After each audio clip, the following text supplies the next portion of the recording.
નમસ્કાર મિત્રો, નેટ નર્સર ચેનલમાં તમારું સ્વાગત છે। આજે આપણે વાત કરીશું ભારતીય ઈ પાસપોર્ટ માટે ઓનલાઈન અરજી કેવી રીતે કરવી અને તેની સંપૂર્ણ પ્રક્રિયા વિશે। આ 2005ની latest step by step guide છે જે તમને એકદમ સરળ ભાષામાં સમજાઈ જશે। તો ચાલો શરૂ કરીએ એક સુરક્ષિત અને સ્માર્ટ ભારતની સફર। મિત્રો, પાસપોર્ટ મેળવવાની આખી પ્રક્રિયાને આપણે મુખ્ય 5 તબક્કામાં વહેંચી શકીએ।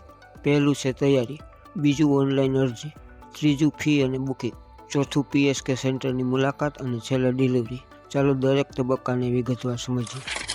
સૌથી પહેલો તબક્કો છે દસ્તાવેજોની તૈયારી। તમારે મુખ્યત્વે 3 વસ્તુઓની જરૂર પડશે: ઓળખનો પુરાવો જેમ કે આધાર કાર્ડ, સરનામાનો પુરાવો જેમ કે લાઇટ બિલ અથવા ભાડા કરાર, અને જન્મ તારીખનો પુરાવો, દાખલા તરીકે જન્મનું પ્રમાણપત્ર અથવા 10માની માર્કશીટ। ખાસ ધ્યાન રાખજો કે તમારે આધાર કાર્ડ અને બીજા ડોક્યુમેન્ટ્સમાં તમારું નામ અને જન્મ તારીખ એક સમાન હોવી જોઈએ। હવે એક મહત્વનો પ્રશ્ન આવે છે, ECR કે નોન ECR? આ ખૂબ સરળ છે। જો તમે ધોરણ 10 કે તેથી વધુ ભણેલા છો તો તમે નોન ECR કેટેગરીમાં આવો છો, એટલે કે તમારે વિદેશમાં નોકરી માટે ઇમિગ્રેશન ચેકની જરૂર નથી। પણ જો તમે 10મું પાસ નથી તો તમે ECR કેટેગરીમાં આવશો અને તમારે અમુક દેશોમાં કામ કરવા જવા માટે મંજૂરી લેવી। હવે વાત કરીએ બીજા તબક્કાની, એટલે કે રજિસ્ટ્રેશન। આ માટે તમારે સત્તાવાર વેબસાઇટ passportindia.government.in પર જવું પડશે। ત્યાં ન્યૂ યુઝર રજિસ્ટ્રેશન પર ક્લિક કરો, તમારું શહેર પસંદ કરો અને વિગતો ભરો। એક ખાસ ટીપ, લોગિન ID તરીકે તમારો ઈમેલ ID જ રાખો, જેથી ભવિષ્યમાં યાદ રાખવામાં સરળતા રહે।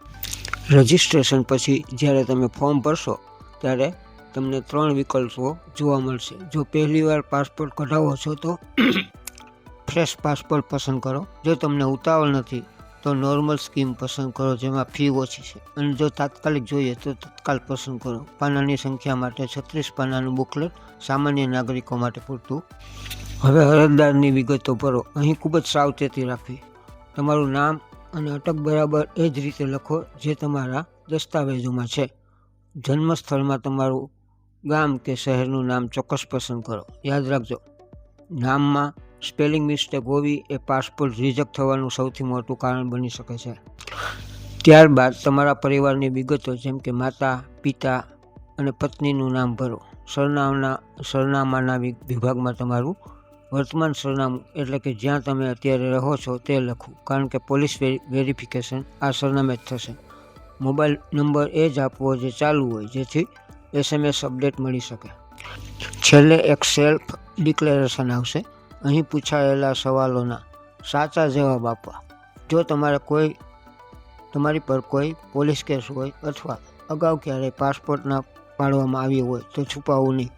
ખોટી માહિતી આપવી એ કાયદાકીય ગુનો બને છે, એટલે માહિતી છે તે બરાબર ચોકસાઈથી અને સાચી જ ભરવી। બધી વિગતો ભરાઈ ગયા પછી સિસ્ટમ તમને આખા ફોર્મનો પ્રિવ્યૂ બતાવશે। અહીં શાંતિથી નામ, સરનામું, સ્પેલિંગ ફરીથી એકવાર ચેક કરી લેવું। એકવાર ખાતરી થઈ જાય પછી સબમિટ બટન દબાવો। સબમિટ કર્યા પછી તમને એક ARN નંબર મળશે, તેને નોંધી લેવો। હવે ત્રીજો તબક્કો, એટલે કે ફી ભરવી। નોર્મલ પાસપોર્ટ માટે ફી 1500 રૂપિયા છે। તમે ઓનલાઈન પેમેન્ટ કરી શકો છો, UPI, કાર્ડ અથવા નેટ બેન્કિંગ દ્વારા।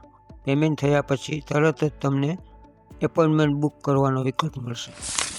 એપોઇન્ટમેન્ટ બુક થયા પછી તમારી રસીદ પ્રિન્ટ કરવાનું ભૂલશો નહીં।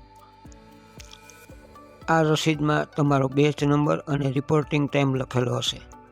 જ્યારે તમે પાસપોર્ટ ઓફિસ જાઓ ત્યારે આ રસીદ અથવા SMS બતાવવો ફરજિયાત છે। ચોથો તબક્કો, પાસપોર્ટ સેવા કેન્દ્ર સેન્ટરની મુલાકાત। ત્યાં તમારે 3 કાઉન્ટર પર જવાનું રહેશે। કાઉન્ટર A પર તમારો ફોટો અને ફિંગરપ્રિન્ટ લેવાશે। કાઉન્ટર B પર તમારા અસલ દસ્તાવેજો ચકાસવામાં આવશે અને કાઉન્ટર C પર ઓફિસર ફાઇનલ મંજૂરી આપશે। બહાર નીકળતી વખતે સ્વીકૃતિ પત્ર, એટલે કે એકનોલેજમેન્ટ નંબર લેવાનું ભૂલતા। 5મો અને છેલ્લો મહત્વનો તબક્કો, પોલીસ વેરિફિકેશન। તમારા વિસ્તારના પોલીસ સ્ટેશનથી અધિકારી તમારા ઘરે આવશે અથવા તમને સ્ટેશન પર બોલાવશે। તેઓ તપાસ કરશે કે તમે ત્યાં રહો છો કે નહીં। આ માટે 2 સાક્ષીઓ અને દસ્તાવેજોની ઝેરોક્ષ તૈયાર રાખવી। જો રિપોર્ટ ક્લિયર આવશે તો જ પાસપોર્ટ પ્રિન્ટ થશે। અભિનંદન, પોલીસ રિપોર્ટ ક્લિયર થયા પછી તમારો પાસપોર્ટ પ્રિન્ટ થશે અને પોસ્ટ ઓફિસ દ્વારા સ્પીડ પોસ્ટથી તમારા ઘરે મોકલી દેવામાં આવશે. તમને ટ્રેકિંગ નંબર પણ મેસેજ દ્વારા મળી જશે. આ પ્રક્રિયા દરમિયાન જો તમને કોઈ પણ મુશ્કેલી આવે તો હંમેશા સત્તાવાર વેબસાઇટ passportindia.government.in નો જ ઉપયોગ કરવો અથવા મોબાઈલ નંબર 1800-258-1800 પર કોલ કરો. મિત્રો, આશા છે કે આ માહિતી તમને ઉપયોગી થશે. આવા જ વધુ માહિતીપ્રદ વિડીયો માટે નેટ નર્સર ચેનલને સબસ્ક્રાઈબ કરવાનું ભૂલશો નહીં. જય હિન્દ.